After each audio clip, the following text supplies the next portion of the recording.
Rồi như ban uống đôi nhâm xéo đây em sỏ.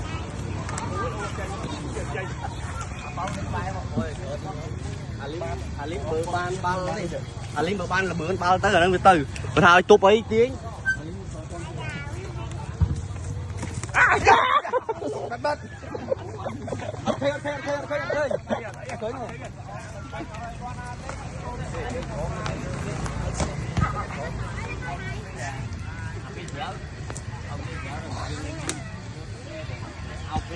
Mình nhân lên kéo rồi bạn ông.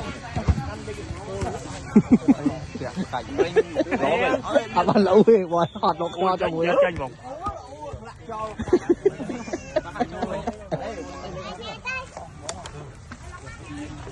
nó tụi mày hay cầm rãi không? Cooling break.